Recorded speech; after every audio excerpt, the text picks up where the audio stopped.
Hello everyone, welcome back. We're about to get into our third game of this semi-finals, Luvnest against Kimbo. It's 1-1. It's been a good few games, eh?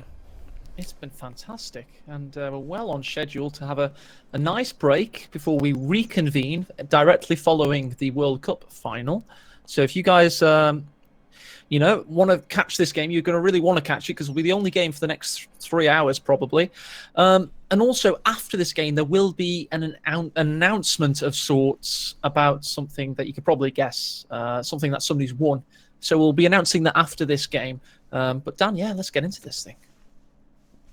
Sorry, just eating some bagel there. All right, give me a moment.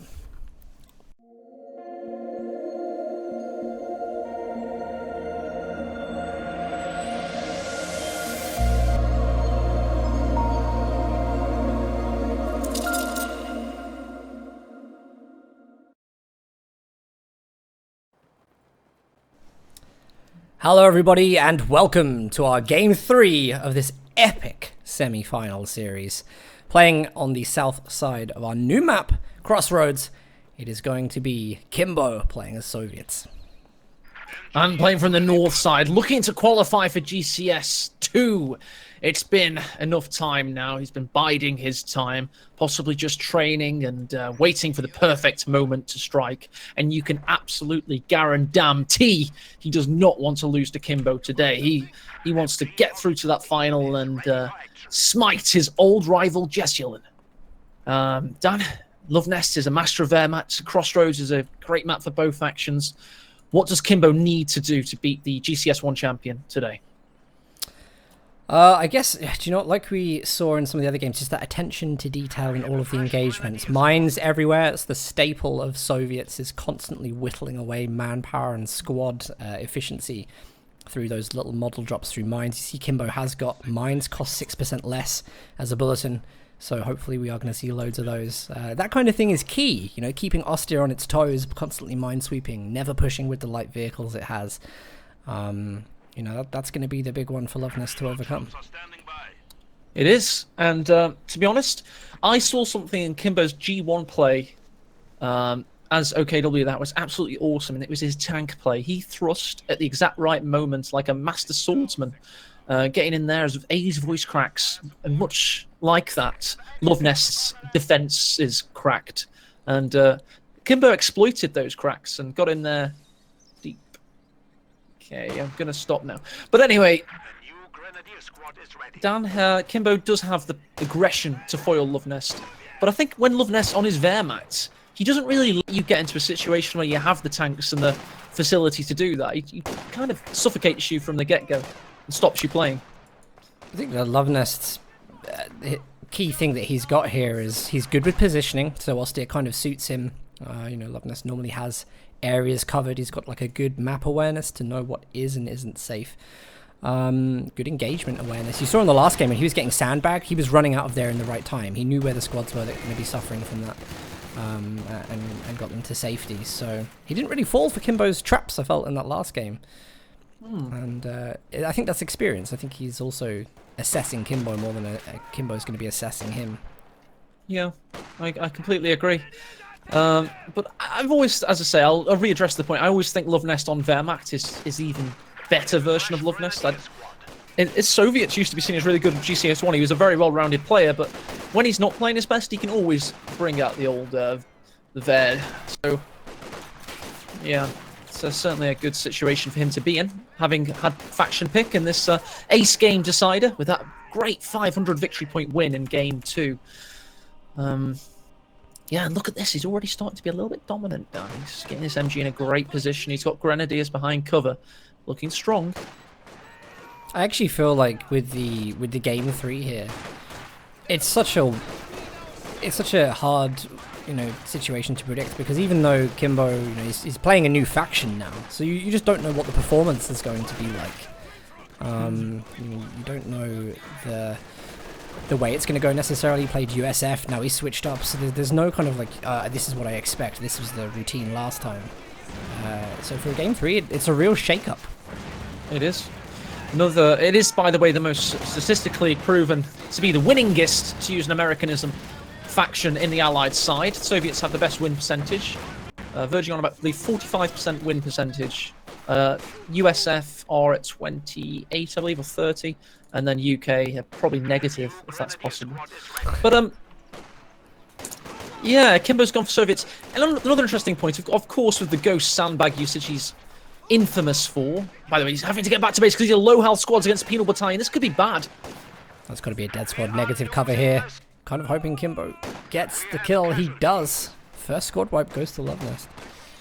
Was that good retreat path management? I don't know. I don't think that was... You know, I think that was a little bit of unluck. Unluck? You know, bad luck, sorry. Yes. Agree, Matt, says I. Unluck he has. Unluck you have. That sounds like some terrible line from the prequels. Yoda spins through the air, lands next to Count Dooku. What's Kimbo doing? Sorry. Oh, sorry. S mining? For some reason. He's just going to walk through that. Yeah, glad he spotted that just at the last moment. Very sneaky by Luvnest. Really sneaky indeed. Just see a suppression there from Penals in the center. And I think we had a crawling model, maybe? I think was there a crawling model just set off another S-mine down. I love that. It's always a brutal demise. 4 Grens is a build for Luvnest, a heavy tier 1. Will delay any 222 usage, etc. But he thinks he's got Kimbo Flamingo by the knackers right now, and he's saying, "Who's the daddy? I'm the daddy. I'm the GCS1 champion. And you better remember that." I think there's loads of reputation at stake for Luvnest because it must be difficult. It's been a year, do you know what I mean, since the last GCS, and you know, so much has changed in that time. How do you hold a reputation like that when the game itself has changed so dramatically? You know, it's just not the same setting anymore. I believe Luvnest hasn't. It's been doing an internship, a well-paid one, I believe. That's why he's not been streaming. He's had a lot less time to practice. He's got so much reputation to upkeep, but not enough time to get to the level he did last year. So a lot of it isn't muscle memory. It's genuinely he's having to think on his feet and think, God damn, how do I play this game? How does this thing work again? And that's why I reckon on Vermax he's got a much better chance. Penal Battalion Satchel. Ooh, well dodged. Very good. Considering he plays in TAC map, Danny, he was actually a little bit lucky to have seen that as quickly as he did. Just also watching the engagement in the north. Penal Battalion, they were trying to flank the MG. There's only one model left. And incendiary rounds. There. Yeah, I mean, he was lucky to get away with that Penal Battalion. He was. Really lucky to get away with that incendiary. Especially with the road as well, you know. Not much shot blockers. Penal Battalion tag teams in. MG very lucky to escape cross negative cover with that 1 pip of veterancy. Nest domineering position. He's got the 2 fuels. He's banking fuel. He might even consider going straight to... Is he going to do that? He's getting battle phase 1 right now. But in all honesty, he could actually go straight for Panzer 4 in this game. Be risky, but it'd be possible. I don't know. Part of me hopes that he doesn't, because I always see that's really risky when you don't have access to the AT gun. You know, say you do for some reason run out of resource and fuel. It's, you know, it's also the time it takes to build the tier, get the AT gun on the field, and put you in a bad position. And also, like, tier 2 is a safety net. Great rifle grenade, by the way, on the guard's left side. 4 models drop. Wow, that's meaty. Very meaty indeed. Of course, it's 84 manpower that he's not going to get back anytime soon. 8 times 4, 62, 92 manpower.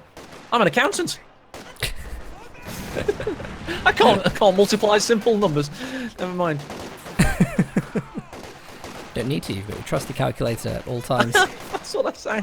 I'm just putting onto my calculator, Sharon. No, we can't pay you this month.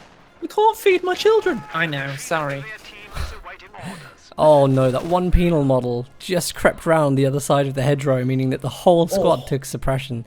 Really unfortunate. We were talking about Luvnest's engagements and the kind of positioning, and we're seeing it here. You know, he's swinging the MG correctly every time. It's always in the right facing direction when the penal battalions come around, and it's wide. You know, so there's no flanking possible. We could almost see a triple cap coming in. Our opponents are seizing Wow. a sector. That's speedy. And the two MGs are really starting to hurt now. Oh, the combat MGs can't get out of there, can they? Oh, couldn't traverse the MG in time. Well, to be honest, there's only a bloody combat engineer. They've got a minesweeper in one of their hands, so I'm pretty sure it's just going to reposition. There's no health damage yet. The Force Indicant rifles, terrible accuracy. Here come the Grenadiers to mitigate, but there is a guard squad coming in, so it could tilt the tide of battle there. It's another satchel charge in the central garrison. Luvnest again gets out of there in time, so lots of munitions being spent by Kimbo with no real benefit of it yet. Always reminds me of the... Oh, nice guards and well dodged by Luvnest. He's all over this game. He's operating on full capacity now on his favourite faction. He's survived that early match onslaught by Kimbo. A little bit battered and bruised, as Dan very eloquently put. But you can also say battle scarred and hardened. And that's certainly how the grizzled old veteran is starting to appear. Saying that though, Kimbo is playing the map correctly right now. His goal is obviously to try and stop this intense resource lead that Luvnest has got. Gonna try and go through the center. I think wait, Luvnest. Don't know if he can cap through the VP there actually. But Luvnest will come out on top after all of that. It looked for a second like the map maybe starting to swing for Kimbo, but committing very deep and just not actually securing anything. You know, they're always very risky pushes. It goes a little bit too far. For every stream I do, I completely embarrass myself, where I, try and play the game and everybody realise, oh my god, that caster, he's so bad. You know, I do call him, Dan, you gotta say, I mean, I'm right most of the time when it comes to saying stuff. Luvnest has gone straight for Battle Phase 2, baby. He's going straight for Tier 3. How are you feeling about it now? Do you think he's more safe to do that? Oh, absolutely, yeah, I think Tier 3, there's no issues with it here. Again, I think it's just identifying your opponent doesn't have resource income. If you see what the map is like, it's, he at least knows his opponent doesn't have double fuel. But he is still laying telemines, and I like that. I like that he is, because he doesn't have the AT gun, he's got the snares coming. Did you just downplay my genius? I'm joking. It was a brilliantly obvious pick. How dare you? I was trying to build myself up as a master strategist. It's terrible. I'm trying to sell coaching sessions here, Dan. It's all an advertisement. Please, no, I'm joking. Anyway, we've got more. That's not a telemine. That's a support armor call coming up from this Pioneer from base. I think if I go back, like the call you made is correct, and I think it just shows how good Luvnest is calculating the game, because if you know you've got resource control, I think he banked on Kimbo, going to build guards, expecting Tier 2. So that's been wasted. There's another waste of manpower of your opponent. So it's just intelligent gameplay. It's a low health building. Yeah. Is there a rifle grenade for that? Could have been. Sharp inhalations of breath in stereo there. He keeps getting in that building, and I'm not sure he should. Why he do? Look at this blob. Oh, this is classic Kimbo.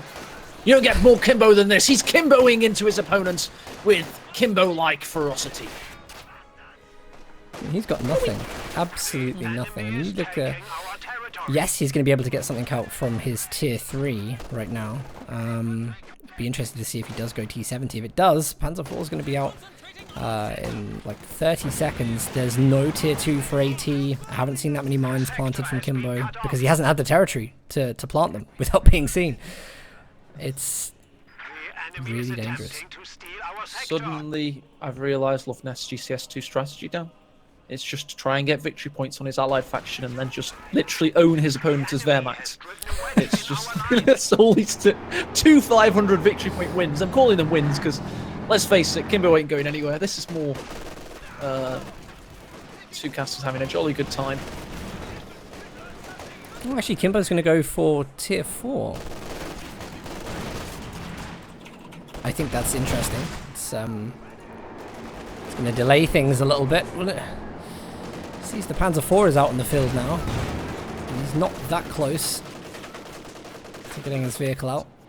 Is he prepared to sacrifice map control at this moment? No. And, Well, some mines are going to go. See this. Yeah, but he's going to see it with the infantry, and then... Or he won't. You'll see what? Well, there's mines on this strategic standard territory So why point would outside. he see it? Because his grenadiers would walk into it, and then model would die. So if that happens, he'll know there's mines, and then he'll get, you know. But he's already building the pioneers. Can you see that? Can you see that now he's got the vehicle advantage? He's already building the pioneers in advance of that. So that to me shows that Luvnest is really thinking about the game. You know, he's. Yes, he's seen the mines. It's great work by Luvnest there. What's... Beautiful. So yes, this is jolly good, isn't it? Jolly good show. Old chap. Luvnest with his tank. Beautiful. Beautiful stuff. That's beautiful, slender young chap. Fine buttocks. This reminds me. I don't know if you. I don't know if you recall when actually we cast Kimbo in the second qualifier round. There was a game similar to this where he lost the early game, just played with call-ins. There was no, there was no diversity, no progressive play or anything. He just tried to keep rushing and lost. And I think this is the second time that I've seen him do this. I have not seen him misplay in this game that badly. The Von Ivan semi-final, or quarter-final, sorry, you're referring to, Kimbo was genuinely absolute rubbish in that game. He choked big time. It just got to him psychologically. He's playing much better today, but I think we have to acknowledge as a community that Luvnest is no longer rusty. He's gotten back to form. It's taken him a while, but he's done it. Certainly on his Axis Wehrmacht faction. This is textbook. This is a masterclass. It's a jolly good show, and he's just he's in control. You'd have to be an amazing elite level tournament player playing your best to counter Luvnest on his Wehrmacht, and I haven't seen anybody do that for a very long time. He's still finding a way to throw in surprises as well. If you just see that Battle Phase 3 has been teched to Luvnest, so he intends to maybe force Kimbo to play against Tier 3, and secretly is going to be building and making use of that huge fuel bank for maybe a Panther, maybe a Brumber. Maybe a Panzerwerfer. The 3 options from Tier 4. It's It'd be great if Werf in German means to throw, Dan. If you were a new guy and you were looking, and you were German especially, and you didn't have much historical knowledge, you may think the Panzerwerfer threw tanks at the enemy. I would be delighted to know if there was anybody in this game. It's got like, I think, 1 million players that have ever played it that misconstrued it to be a tank thrower. That'd be very cool. I'm not sure, but I think it simply translates as a tank that can throw things, unlike Kimbo Werfer, which is a player that can throw games. Oh dear. Well, T-3476 is being great at doing not much at all. It's shooting and driving around. Oh, that was a big shot from the Panzer IV though. 14 kills on that thing. Oh, nice, smart target goes in. We've had Panzer Tactician smoke out. There is a telemine waiting. Is that T-34 going to dare it? No, decides wisely not to. 82 victory points remaining. Luvnest is all over this. I just think, Kimbo's got nothing. Absolutely nothing. Luvnest brought in the Stug when the T-34 came on the map, so, it's not going to commit to the Tier 4. I like that. There is no challenge here. It's been a great semi-finals, like games 1 and 2. It's been amazing, yeah. It's just this game is... No challenge. Do you know one of my phrases that my repetitive phrases that I like? The ones that come in threes. It's ebb and flow, to and fro, something, blah, blah, blah. This is just ebb and ebb and ebb and ebb. It's been a tsunami from Luvnest that Kimbo has barely managed to stay alive in. He's been sloshing around in a huge tide pool of Wehrmacht aggression from the steely-eyed and determined German player, Luvnest. And it hasn't even been close, this game 3. Not even slightly. No, that is sometimes the way it goes, though. And I think it would have been interesting to see what Kimbo would have been like playing USF on this map. He tried to play it in game 2, and I'm not sure what the logic behind that decision was. I think people would say that was a disadvantage. But then maybe he thought he played that faction really well, and then why aren't you playing it now? It's I don't know, something to be said about the decisions made for the series. Well, ways people used to have countered Luvnest in the past. I mean, Helping Hands, when he was... I don't want to say what I was going to say, it's too harsh. When Helping Hands used to play tournaments in years gone by against Luvnest, he was his biggest rival, and he could counter the Luvnest Wehrmacht. But it was very tricky to do so. You had to have a lot of aggression at the right moments. And you had to be gutsy and guily, and to be honest, still, even then, a lot of games went to the G3. And basically, you have to try and get him off Wehrmacht if you can. Look at that Stu hiding. The line of sight there. And he just manages to get the rotation right. Main gun destroyed. It's out of control straight away. Kimbo will throw in the surrender. Luvnest is out of control as he goes into the final to face Jesulun. Dan, what year is it? I'm trying to think of what you're asking me to say, whether you're asking me to say the obvious one or something else. It's two players that used to play each other a lot in 2014. It was a very simple setup, Dan. Come on, just roll the trailer.